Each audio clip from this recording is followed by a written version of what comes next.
하나님 말씀 에스겔 34장입니다.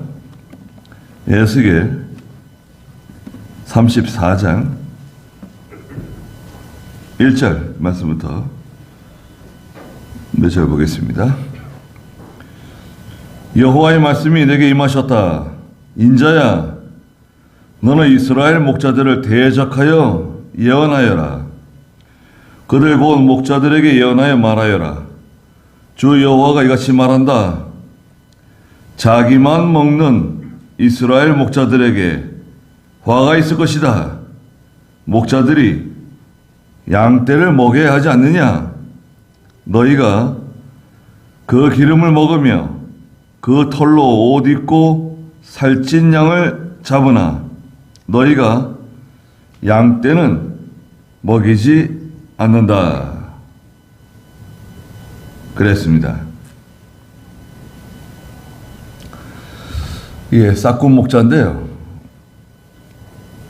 싹군 목자. 싹군 목자는 그 양이 자기 양이 아니에요. 자기 양이 아니고 싹스를 받고 양을 치는 사람이에요. 주인에게 뭐 일당 얼마씩 받고, 예, 일당 얼마씩 받고 그 양을 치고 돌보는 사람입니다. 그게 싹군 목자라 그래요. 여기 1절 한번 읽어보시겠어요? 여호와의 말씀이 내게 임하셨다. 인자야, 너는 이스라엘 목자들을 대적하여 예언하여라. 그들 곧 목자들에게 예언하여 말하여라. 주 여호와가 이같이 말한다. 자기만 먹는 이스라엘 목자들에게 화가 있을 것이다. 목자들이 양떼를 먹여야 하지 않느냐. 네. 예, 여기 참 1절과 2절에 모든 내용이 다 들어있다고 봐야 됩니다. 여호와의 말씀이 에스겔에게 임했는데요. 하나님께서 에스겔에게 2절에 인자야, 에스겔아, 이런 말이에요. 에스겔을 부르는 겁니다. 너는 저 이스라엘 목자들을 대적하여 예언하여라. 이스라엘 목자들은 뭐 지도자들이라고 할 수 있어요. 이스라엘의 지도자. 예. 그런데 특별히 여기서는 하나님의 종들이에요. 선지자, 제사장, 이런 사람들입니다. 하나님의 일을 하는 사람. 오늘날 목사네요. 오늘 목사입니다. 그들을 대적해서 예언하라는 거예요. 그러니까 내용이 심상치 않을 것 같잖아요. 그들 곧 목자들에게 예언하여 말하여라. 주 여호와가 이같이 말한다. 자기만 먹는 이스라엘 목자들에게 화가 있을 것이다. 예. 이스라엘 목자들은 어떤 목자들이냐? 자기만 먹는 이스라엘 목자들이에요. 자기만 먹는 목자들이에요. 양들을 먹여야 되는데 자기만 먹어요. 다른 말로는 돈을 위해서 일하는 거예요. 하나님의 교회에서 일하는 사람이 돈을 위해서 일해요. 월급쟁이인가요? 월급쟁이 아니에요. 네, 오늘날 교회에서 목사들에게 주는 매달 일정 금액을 사례라 그래요. 사례. 월급이라 그러지 않아요. 사례금.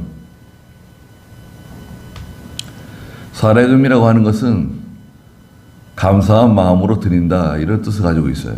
감사한 마음으로 드립니다. 예. 그래서 사례를 많이 주든 적게 주든 그걸 먹고 사는 거예요. 물론 교회가 여유가 있으면 교육자를 잘 대접해주면 좋죠. 교회들이 여유 있는 교회들이 많지 않아요. 확률적으로 볼 때 우리나라 교회 중에요. 100교회 중에요, 여러분. 20교회에서 30교회가 자립을 해요. 교회가 예배당 100개가 있는데 그 중에 그 성도들이 목사님 사례금을 맞춰줄 수 있는 교회가 한 20, 30군데밖에 안 돼요. 나머지 7, 80군데는 부족해요. 그 목사님이 나가서 뭐 아르바이트를 하든 사모님이 나가서 사모가 아르바이트를 하든 직장생활을 하든 뭘 해야 돼요. 그렇게 생활비를 맞출 수 있는 거예요. 자립하는 교회가 많지 않습니다. 네. 여러 가지 어려운 점이 많이 있죠. 근데 자기만 먹이는 목자들은 뭐예요? 극도의 이기주의고 물질주의예요. 하나님의 일을 자기를 위해서 하는 거예요. 하나님의 일을 한다는 간판을 걸어놓고 선교한다는 간판을 걸어놓고 선교 정말 열심히 하시는 분들이 있습니다. 선교의 핵심은 뭔가요, 여러분? 선교의 핵심, 또 목양의 핵심은 뭐예요? 하나님 말씀을 가르치고 전하는 겁니다. 그렇죠? 하나님 말씀을 가르치고 전하는 거예요. 그게 선교의 핵심이고 목양의 핵심이에요. 근데 상당히 많은 수의 선교사들이 아이들 데리고 사탕 나눠주고 사진 찍고 연필 노트 나눠주고 사진 찍고 학교 세워주고 한글 가르쳐주고 요즘 뭐 K-팝도 가르쳐준대요. 목사들이. 왜 K-팝을 가르쳐줘요? 아니, 성경 가르치고 하나의 말씀 전하고 이게 지금 본분인데, 그래서 이제 보고서 올려요. 이렇게 성경 활동하고 있습니다. 아이들하고 사진 찍은 거. 사탕 나눠주고 사진 찍고, 연필 나눠주고 노트 나눠주고 사진 찍고, 조그마한 학교 세워주고 사진 찍고, 여기 식당도 이렇게 만들었습니다. 사진 찍고, 오물도 이렇게 파줬습니다. 사진 찍고. 그러면 이제 후원금이 막 들어오는 거예요. 그 후원금을 받아가지고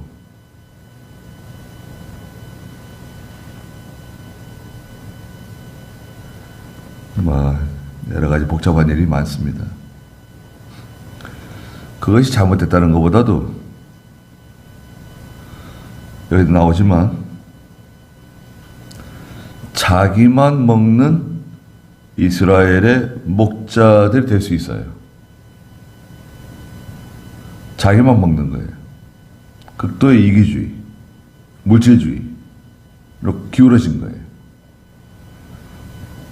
그들에게 화가 있을 것이다. 목자들이, 아니 양떼를 먹여야 되는 거 아니냐, 양떼를. 목자는 양떼를 먹여야 됩니다. 집안 식구들을 먹여야 돼요. 집안 식구들에게 양식을 나눠줘야 돼요. 마태복음 13장에 예수님께서 집안 식구들에게 양식을 나눠줄 사람 52절 예수께서 그들에게 말씀하시기를 그러므로 하늘나라를 위하여 제자된 서기관마다 자기 곳간에서 새 것들과 옛 것들을 꺼내는 집주인과 같다라고 하셨다. 네. 마태복음 13장 52절에 예수께서 그들에게 말씀하시기를 그러므로 하늘나라를 위하여 제자가 된 서기관마다 자기 곳간에서 새 것들과 옛 것들을 꺼내는 집주인과 같다. 곡간이 있는데요. 곡간은 하나님 말씀이에요. 성경 말씀이에요. 곡간에 가서 새 것들과 옛 것들, 그랬나? 옛 것들과 새 것들인가요? 새 것들과 옛 것들. 새 것은 무엇인가? 새 것은 새로이 깨달은 하나님의 진리예요. 말씀의 진리예요. 새롭게 받은 은혜, 새롭게 깨달은 하나님의 말씀을 가지고 말씀을 전해야 돼요. 그게 새로운 양식이에요. 그러면 옛 것은 무엇인가? 옛 것은 전통적으로 내려오는 전해준 선생으로부터 좋은 선생들로부터 전해 내려오는 하나님의 말씀. 그 새 것과 옛 것을 먹여줘야 돼요. 새 것만 먹여주면 안 돼요. 반드시 옛 것을 먹여야 돼요. 또 옛 것만 먹였어도 안 돼요. 또 새 것을 먹여야 돼요. 우리가 이렇게 주일 오전 공부 시간에는 에스겔서를 이렇게 지금 연속해서 가고 있잖아요. 연속 설교. 이것은 일종의 옛 것이라고 할 수 있어요. 물론 여기 말씀을 전하면서 또 새 것도 들어가지만 쭉 이어서 말씀을 전하잖아요. 쭉 이어서 말씀을 전하니까 연결성이 생기는 거죠. 또 우리가 수요일 저녁에는 사무엘 상하를 지금 거의 끝내가고 있잖아요. 사무엘 하 하고 있는데 그것도 쭉 이어나가니까 연속 설교, 연속성이 있죠. 또 주일 오후에는 우리가 욥기서 다음 주일 학교 오전 공부를 미리 주일 오후에 하잖아요.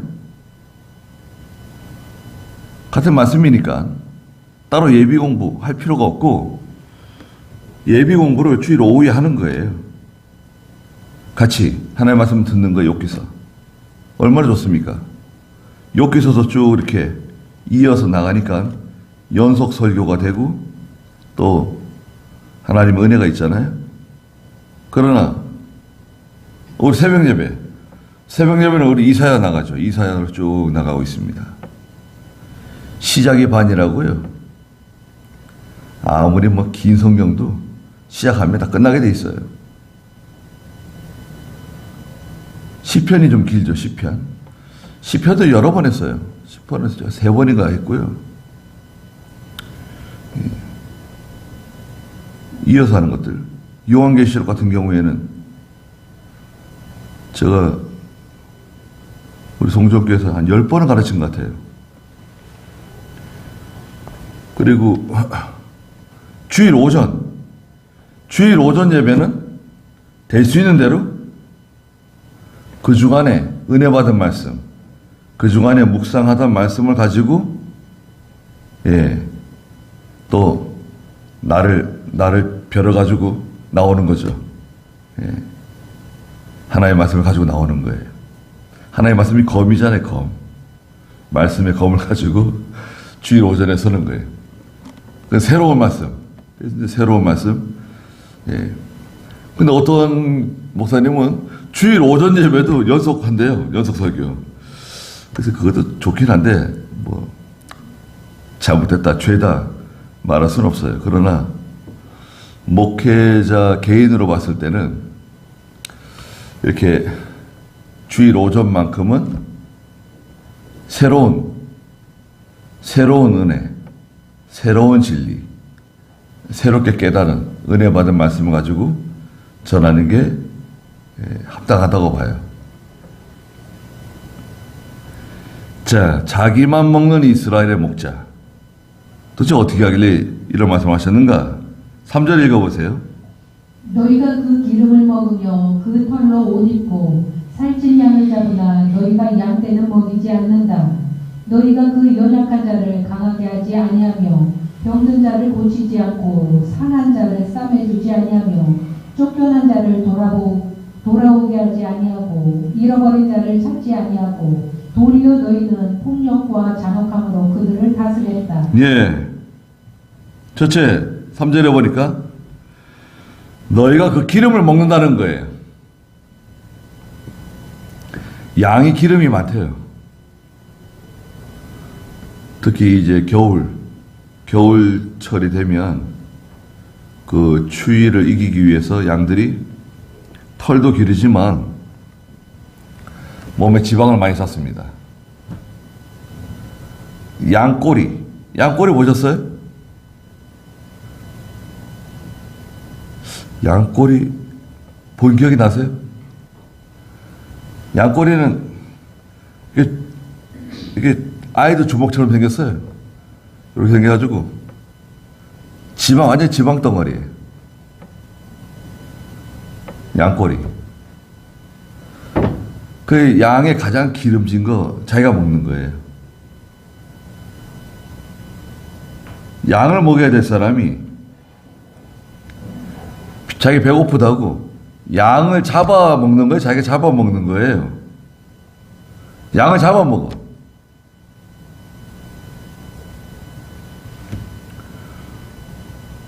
교인들이 양이잖아요. 교인들이 양이에요. 교인들 중에 하나 잡아먹는 거예요. 누가 재산이 좀 있나? 누가 돈이 좀 있나?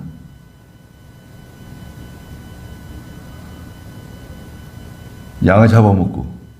두 번째는 그 양 잡은 그 털 가지고 자기 옷을 해 입어요. 양 털로는 자기 옷을 해 입어요. 세 번째는 너희가 양떼를 먹이지 않는다. 양떼는 양식을 주지 않아요. 다 자기만을 위해서 하는 거예요. 네 번째는 4절에 너희가 그 연약한 자를 강하게 하지 아니하고, 연약한 성도가 있는데 연약한 성도를 붙들어주고 위로해주고 기도해주고 힘내라 그러고 붙들어줘야 되잖아요. 붙들어주지 않아요. 자기가 뭐 알아서 하겠지. 자기 신앙 자기가 알아서 하는 거다. 붙들어주지 않아요. 물론 자라난 성도들이 있어요. 자라난 성도들은요, 자기 힘으로 일어서도록 도와주는 게 좋아요. 아니, 아이가 다 컸는데 엄마가 그 아이를 늘 업고 다녀 보세요. 3살 때 업고 다니고 5살 때도 업고 다니고 10살 때도 업고 다니고 20살 난 아들 업고 다니고 40살 된 아들 업고 다니고.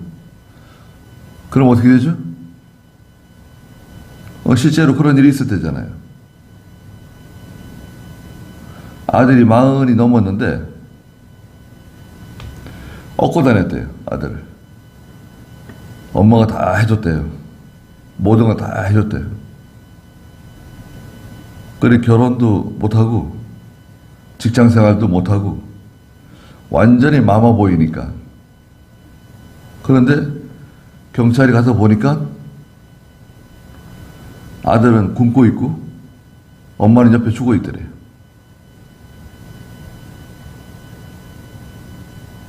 엄마는 죽어 있고 아들은 옆에 굶고 있고. 누가 그렇게 만든 거죠? 믿음이 어느 정도 자라나면 스스로 이길 수 있도록, 스스로 이겨낼 수 있도록 해줘야 돼요. 자기 믿음을 써서, 자기 속에 있는 믿음을 써서, 자기 속에 하나님 말씀이 있잖아요. 자기 속에 믿음이 있잖아요. 그걸 써야 돼. 자기 속에 아무리 1억 있으면 뭐예요? 10억 있으면 뭐예요? 100억 있으면 뭐예요? 자기 현재 거지다. 구걸하며 산다. 아니, 주머니 속에는 10억짜리 수표가 있어요. 가서 현찰로 바꿀 수 있어요. 그럼 집도 살 수 있고, 차도 살 수 있고, 또 좋은 여자 만나 결혼도 할 수 있고, 괜찮을 것 같은데, 이걸 안 써요. 왜 안 쓰죠? 이걸 쓸 줄을 몰라요. 여러분, 참 난감한 일이네요. 여러분, 이걸 쓸 줄을 몰라요. 은행 가서 돈을 바꿀 줄을 몰라요. 통장 만들 줄도 몰라요. 도장을 만들어 찍는 줄도 몰라요. ATM기를 쓸 줄도 몰라요. 뭐 어떻게 될지 몰라요. 그런 사람 돈 가지고 있으면 위험합니다. 그렇죠? 돈 있다는 말 소문나면 큰일 납니다. 아니, 자기 속에, 여러분, 우리 속에, 네? 우리 속에 하나님의 능력이 와 있잖아요. 우리 속에 어마어마한 능력이 숨겨져 있어요. 그래서 빌립보 4장 13절에 뭐라 그랬습니까? 4장 13절 읽어보세요. 내게 능력 주시는 분 안에서 내가 모든 것을 할 수 있다. 아, 이겁니다. 내게 능력 주시는 분 안에서, 그 안에 있어야 돼요. 그리스도 안에 하나님의 세계 속에 있으면 내가 모든 것을 할 수 있다. 능력이 속에 와 있잖아요. 아니, 자기 속에 있는 능력을 사용하면 되는 건데, 그 사용하는 방법을 몰라요. 그 사용하는 방법은 어떻게 배우냐? 배울 수 있습니다. 저 학원이 있어요. 속에 있는 능력을 사용할 수 있도록 해주는, 그 가르쳐주는 학원이 저기 있어요. 그 학원 이름이 뭐죠? 교회입니다. 교회. 교회에서 가르쳐줘요. 어떻게 가르쳐주냐? 훈련을 시켜요. 군인들 훈련시키듯이 훈련을 시켜요. 연단을 시켜요. 책망도 하고 격려도 하고 위로도 하고 또 일을 맡겨요. 이거 한번 해보세요. 저거 한번 해보세요. 일을 맡기잖아요. 일을 맡기는 게 좋아요. 일을 맡는 게 좋아요. 아, 너무 바쁜데 교회 일 할 시간 없는데. 그러지 말고 일을 맡으면 좋아요. 맡으면 다 감당할 수 있어요. 사랑하는 마음이 있으면 다 할 수 있어요. 여러분, 사랑하는 마음이 있으면 다 할 수 있습니다. 사랑하는 마음이 있어 보세요. 어떤 사람이 캐나다에 출장을 갔는데요. 일주일. 캐나다에. 2주일인가? 2주일 출장 갔어요.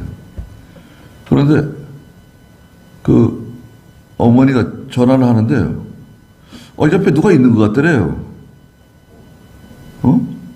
그래서 돌아온 다음에, 아니, 너 그 옆에 누가 있었냐? 물어봤더니, 여자친구가 왔대요. 보고 싶다고 한국에서 여자친구가 왔대. 캐나다로. 2주간 동안 어떻게 안 보고 지낼 수가 있냐? 보고 싶다고 캐나다에 왔대요. 오. 그러면 좋네요. 그럼 결혼해야 되는 거 아닌가? 결혼을 안 한대요. 그래 헤어졌대 또. 참. 그건 뭐 하는 거예요? 너무 사랑하고 보고 싶어서 캐나다까지 쫓아갔는데 그 여자하고 결혼할 생각은 없대요. 아, 그럼 만나지 말아야지.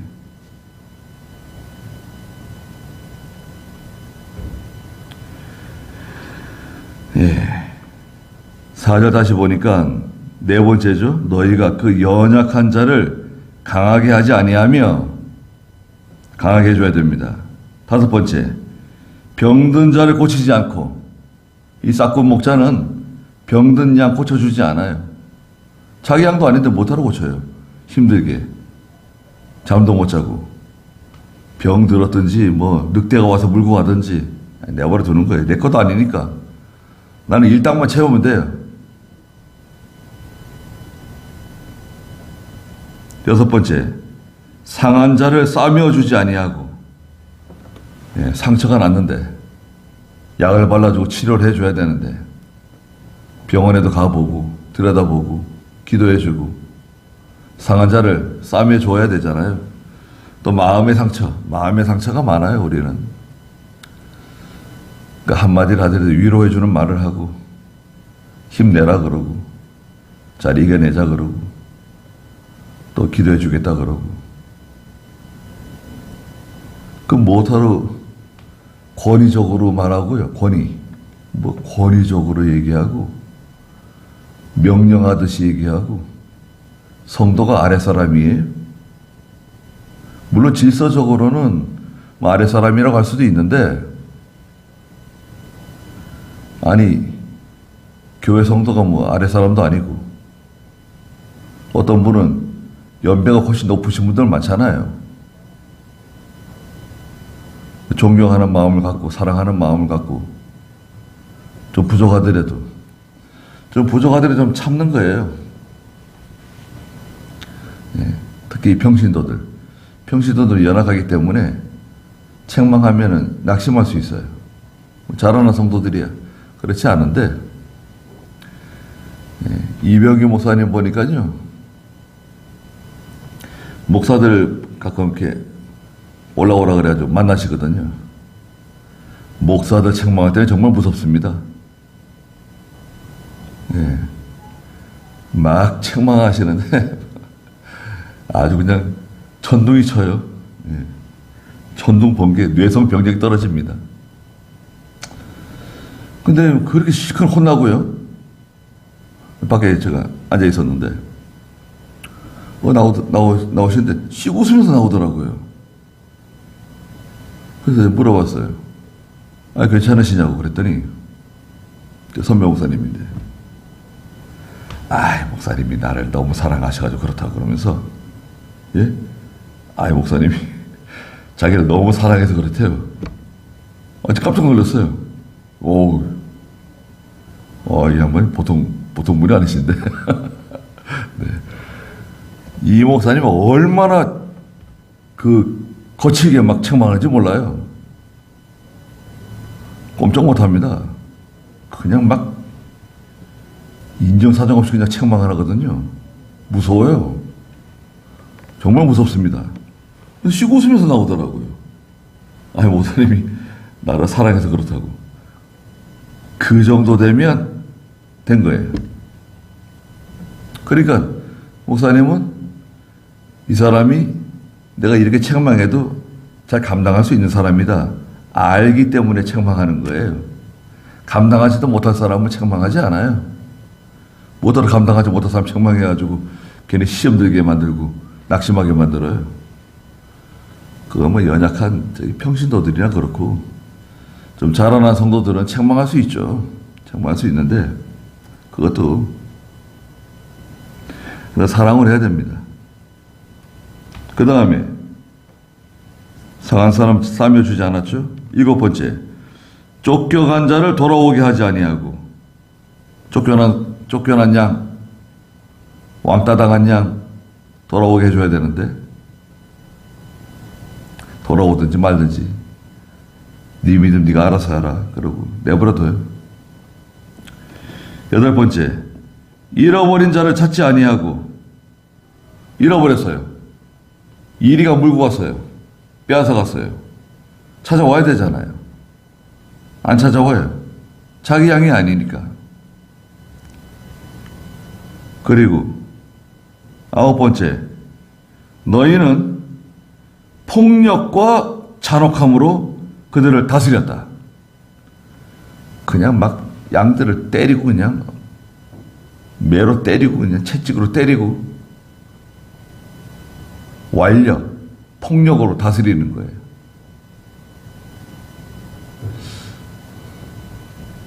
더 중대한 죄를 범하면 그만한 벌을 내릴 수 있어요. 기다려주는 것도 좋습니다, 여러분. 기다려주는 거 있잖아요. 속에서 막 뒤집어지고 그냥 열불이 나도 기다려주는 거예요. 예. 기다려주고 할 말이 있어도 말하지 않고, 예. 내버려둬 그냥. 네. 사실은 더 위험해요. 목사가 책망하면 그 더 위험한 겁니다. 누가 목사 책망을 받잖아요? 그 사람은 덜 위험해졌어요. 근데 목사가 책망하지 않잖아요. 잘못하고 나가는데. 그럼 하나님이 책망하십니다. 그걸 무서워요. 정말 무섭습니다. 목사한테 책망받는 게 좋아요. 오히려. 하나님께 책망받으면, 이거 뭐, 누구한테 하소연을 해요. 하나님께서 무섭게 다스릴 수 있어요. 폭력과 잔혹함으로 그들을 다스렸다 그랬습니다. 그래서 이게 싹군 목자예요. 싹군 목자. 첫째 뭐였죠? 양 잡아먹어요. 양을 잡아먹는 거예요. 그 기름을 먹는다고 하는 것은 양을 잡아먹는 겁니다. 두 번째는 그 양 털 가지고, 양 가죽 가지고 자기 옷을 해 입어요. 뜯어먹는 거, 이거 뜯어먹는 거, 이것도. 세 번째는 양 떼는 먹을 걸 안 줘요. 좋은 풀, 쉴 만한 물가로 인도하지 않아요. 네 번째는 연약한 사람을 강하게 하지 않고, 다섯 번째는 병든 사람 고쳐주지 않고, 여섯 번째는 상한 사람 싸매어주지 않고, 일곱 번째는 쫓겨난 사람 돌아오게 하지 않고, 여덟 번째는 잃어버린 자는 찾지 않고, 아홉 번째는 폭력과 잔혹함으로 그들을 다스렸다. 목자 없어요. 5절에 그랬죠? 목자가 없는, 이건 목자가 있지만 그 목자가 아니에요. 그 사람은 주인이 왔을 때는 뭐 열심히 일하는 척 하지만 목자가 아닌 거예요. 그래서 주인은 손해를 보는 거예요. 하나님이 주인이신데 하나님이 손해를 보신다? 그럴 일은 없습니다. 절대 손해보지 않아요. 이 싹군 목자를 그냥 하나님이 심판하세요. 그래서 이 싹군 목자가 되지 않도록 조심해야 됩니다. 거기까지 하고 쉬었다가 예배 드리자고요.